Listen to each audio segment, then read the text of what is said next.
Hi all, ಎಲ್ಲರಿಗೂ ನಮಸ್ತೆ. Welcome back to my channel.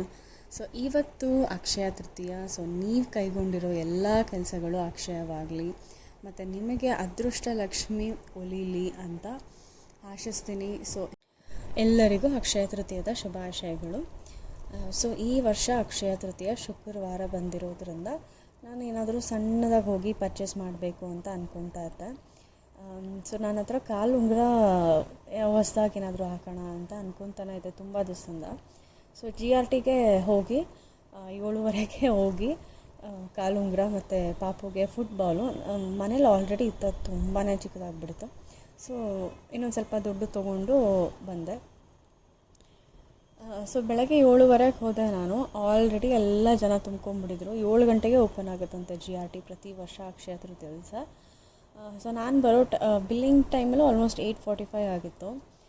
ಆಗಲೇ ಒಂದು 10 ಜನ ಇದ್ದಾರೆ. ಆ್ಯಂಡ್ ಮೋರ್ ಇವತ್ತು ರಶ್ ಇರುತ್ತೆ ಅಂತಲೇ ಅವರು ಬಿಲ್ಲಿಂಗ್ ಸೆಕ್ಷನ್ನ ಕಂಪ್ಲೀಟ್ ಪಾರ್ಟಿಷನ್ ಮಾಡಿಬಿಟ್ಟಿದ್ದಾರೆ. ಗೋಲ್ಡ್ಗೆ, ಪ್ಲಾಟಿನಮ್ಗೆ, ಸಿಲ್ವರ್ಗೆ, ಡೈಮಂಡ್ಗೆ ಅಂತ. ಅಂದರೂ ಎಲ್ಲದರಲ್ಲೂ ಕ್ಯೂ ಇದ್ದಾರೆ. ಸರಿ ಅಂತ ಹೇಳಿ ನಂದೇ ಲೇಟ್ 9:30 ಆಗಿಬಿಟ್ಟಿತ್ತು ಅಲ್ಲೇ. ಸರಿ ಮನೆಗೆ ಬರೋಷ್ಟರಲ್ಲಿ ಒಂದು 10 ಗಂಟೆ ಆಗಿಬಿಟ್ಟಿತ್ತು. ಪಾಪುನೂ ಎದ್ಬಿಟ್ಟಿದ್ದ. ಸೊ ಅವನಿಗೂ ಬಿಸಿಯಾಗಿ ಹಾಲೆಲ್ಲ ಕೊಟ್ಟು ನಾನು ಪೂಜೆ ಶುರು ಮಾಡ್ಕೊಂಡಿದ್ದೆ. ಮಂಗಳವಾರನೇ ಎಲ್ಲ ಕಳಶ ಎಲ್ಲ ಇಟ್ಟು ಎಲ್ಲ ಜೋಡಿಸ್ಕೊಂಡಿದ್ದೆ. ಹೂವು ಇಟ್ಟು ಪೂಜೆ ಮಾಡಬೇಕಿತ್ತು ಇವತ್ತು. ಸೊ ನಾನೇನು ತಂದಿದ್ದೆ ಎಲ್ಲ ಕಾಲುಂಗುರ ಮತ್ತು ಬೌಲು ಮತ್ತು 5 ಕವಡೆ, ಯೆಲ್ಲೋ ಕಲರ್ ಕವಡೆ ತಂದಿದ್ದೆ ಲಕ್ಷ್ಮಿಗೆ ಅಂತ. ಬಿಕಾಸ್ ಆ ಕವಡೆನ ಲಕ್ಷ್ಮೀ ಹಬ್ಬದ ದಿವಸ ಅಥವಾ ದೀಪಾವಳಿ ದಿವಸ ಯಾವತ್ತಾದರೂ ಇಟ್ಟು ಪೂಜೆ ಮಾಡಿದ್ರೆ ಒಳ್ಳೆಯದು ಅಂತ ಹೇಳ್ತಾರೆ.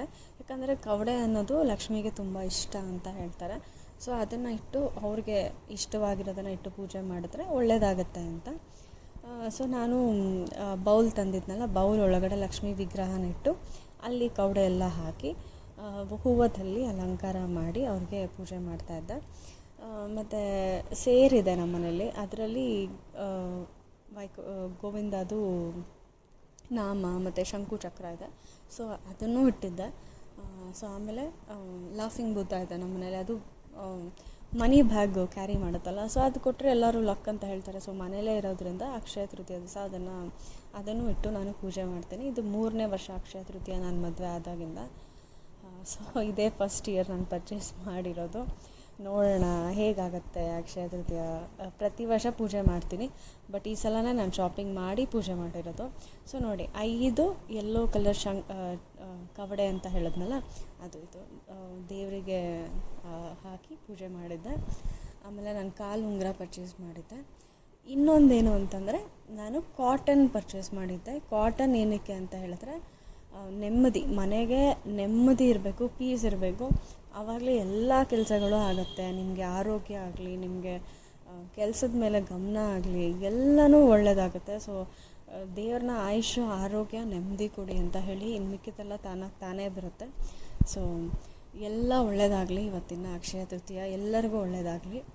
ಆಮೇಲೆ ಇನ್ನೊಂದೇನು ಕನ್ಫ್ಯೂಷನ್ ಇತ್ತು ಅಂತಂದರೆ, ಎಲ್ಲರೂ ಅಕ್ಷಯ ತೃತೀಯ ದಿವಸ ಕಲ್ಲುಪ್ಪು ತೊಗೊಂಡು ಇಡಬೇಕು ಅಂತ ಹೇಳ್ತಾರೆ. ಒಬ್ಬರು ಅದನ್ನು ಯೂಸ್ ಮಾಡಬೇಕು ಅಂತ ಹೇಳ್ತಾರೆ, ಒಬ್ಬರು ಅದನ್ನು ಯೂಸ್ ಮಾಡಬಾರ್ದು ಅಂತ ಹೇಳ್ತಾರೆ, ಅದನ್ನು ದಾನ ಮಾಡಬೇಕು ಅಂತ ಹೇಳ್ತಾರೆ. ಸೊ ಈ ಕನ್ಫ್ಯೂಷನ್ಗೆ ನಾನು ಮೇಯ್ನಾಗೆ ಕಲ್ಲುಪ್ಪನ್ನ ತರಲೇ ಇಲ್ಲ. ಸೊ ನೆಕ್ಸ್ಟ್ ಇಯರ್ ಅದ್ರ ಬಗ್ಗೆ ಕ್ಲೀನಾಗಿ ತಿಳ್ಕೊಂಡು ತರೋಣ ಅಂತ ಅಂದ್ಬಿಟ್ಟು ಸೊ ಈ ವರ್ಷ ಅದನ್ನು ತರಲಿಲ್ಲ. ಸೊ ಕವಡೆ ಮತ್ತು ಕಾಟನ್ನು ಮತ್ತು ಪಾಪುಗೆ ಒಂದು ಕಪ್ಪು, ನನಗೆ ಒಂದು ಕಾಲುಂಗುರ ತೊಗೊಂಬಂದಿದ್ದೀನಿ ಈ ಸಲ. ಸೊ ಈ ಕವಡೆನ ಪೂಜೆ ಆದಮೇಲೆ ಲಾಕರಲ್ಲಿ ಇಟ್ಟು ಮತ್ತು ಪ್ರತಿ ದೀಪಾವಳಿ ಸೊ ಆ ಕವಡೆನ ಪ್ರತಿ ಹಬ್ಬಕ್ಕೆ ಎತ್ತಿ ಪೂಜೆ ಮಾಡಿದ್ರೆ ಒಳ್ಳೆಯದು ಅಂತ ಹೇಳ್ತಾರೆ. ಅಥವಾ ಒಬ್ಬೊಬ್ಬರು ದೇವ್ರ ಮನೆಯಲ್ಲೇ ಇಟ್ಟು ಹಾಗೆ ಕಂಟಿನ್ಯೂಸಾಗಿ ಪೂಜೆ ಮಾಡ್ತಾರೆ. ಹೆಂಗೆ ಬೇಕಾದರೂ ಮಾಡ್ಬೋದು, ಅದು ನಿಮ್ಮ ಇಷ್ಟ. ಸೊ ಹೊಟ್ಟೆ ತುಂಬ ತಿನ್ನಿ, ಕಣ್ಣು ತುಂಬ ನಿದ್ದೆ ಮಾಡಿ ಅಂತ ಹೇಳ್ತಾ ಈ ವಿಡಿಯೋನ ಎಂಡ್ ಮಾಡ್ತೀನಿ. ಅಕ್ಷಯ ತೃತೀಯ ಎಲ್ಲರಿಗೂ ಒಳ್ಳೆಯದಾಗಲಿ.